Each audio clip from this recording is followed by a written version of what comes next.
sastāviem.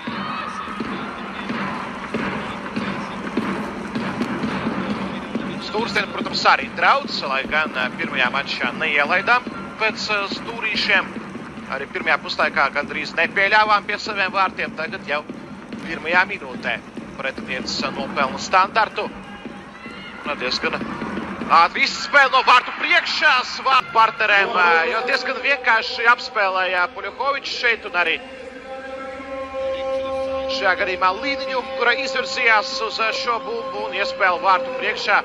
Precīza sanāka Patricijai Khmirovai, bet noslēgumā precīzi nostrādā Tamara Moravkova, ko vārtus arī abu komandu pirmajā mačā Rīgā. 1-0 un 4-0 spēļu summā ļoti skarba. Redzēja, ko dara musējās citās spēlēs pret spēcīgākām pretiniecēm un arī šo spēlu uz flangiem gandrīz novērsa. Tagad kļūdamies savā laukuma pusē, bumba jau soda laukumā, sitiens un ar galvu noslēdz ar precīzu sitienu šo vilšanos, nu nē, saucienu. Bet tagad, jā, arī paspēja iziet no aizmuguras Rebaņska, kura pēc ilgāka pārtraukuma ir atgriezusies izlasē. Un pēc Mikolājovas centrējumā raida bumbu vārtos futboliste, kura ikdienā spēlē Krētā, Grieķijas čempionātā. Vēl pirms dažiem gadiem parādījās, latviešu izcelsme ir Mairnai. Vajadzēja tikai tikt pie Latvijas bases, iziet šo naturalizācijas procesu. Ja ir saknes, tad nav jāspēlē 5 gadi vienā valstī, kāds ir vīriešu futbolā, kur arī bijuši precedenti, kura futbolisti caur spēlēšanu Latvijā konkrētajā posmā ir tikuši pie futbola pilsonības. Šeit viss ir vienkāršāk, labs piemērs arī Armēnijas izlase vīriešu futbolā, arī sieviešu futbolā, Azerbaidžāna tā mēģināja arī vairākus futbolistus no ārzemēm salasīt. Šādi precedenti ir un tagad arī Latvijas kontekstā. Iespēja Lemešovai sitiens un 3-0. Diana Lemešova palika sodu laukumā spēcīgo Somiju, kas pacēlās uz A līgu.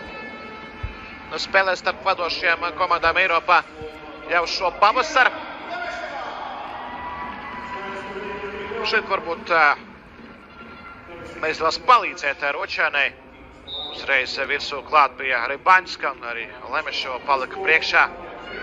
Tas nedaudz pārsteidza mūsu aizsardzību. Jau pirmā. Atgādinu, ka šodien būs vēl viena futbola translācija TV4 un Sporta centrs.com portālā.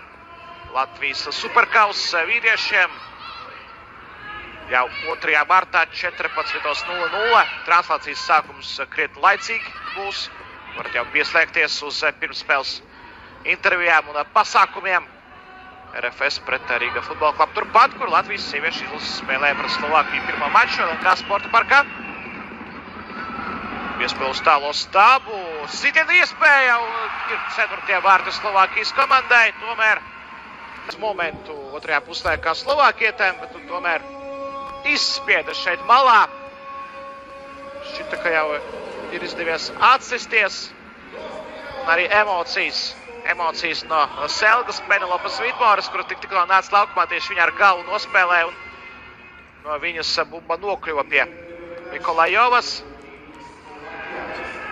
Ļoti pārdzīvo. Jo Selga, kura kādu brīdi nav spēlē.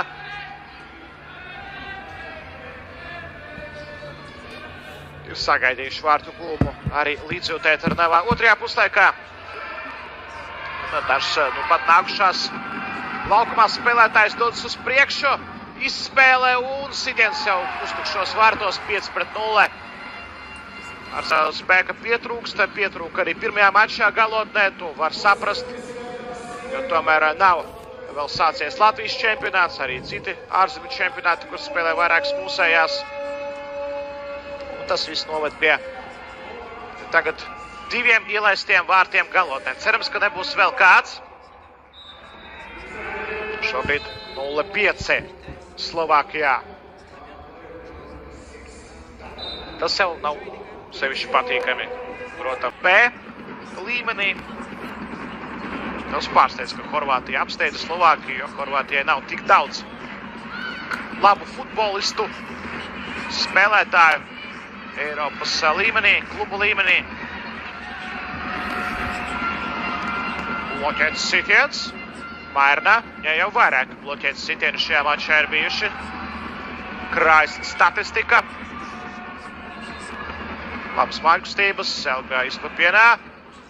Un tagad apgriezienā 6-0. Kūstvārtus atliek pēc kārtas Slovākijai pret Latviju ar 3 gūtiem vārtiem.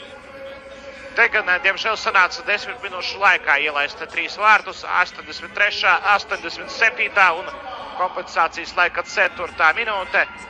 Ar rezultīvu piespēli izceļās Škedrova, vēl viena futbolista, kurā nāca uz maiņu.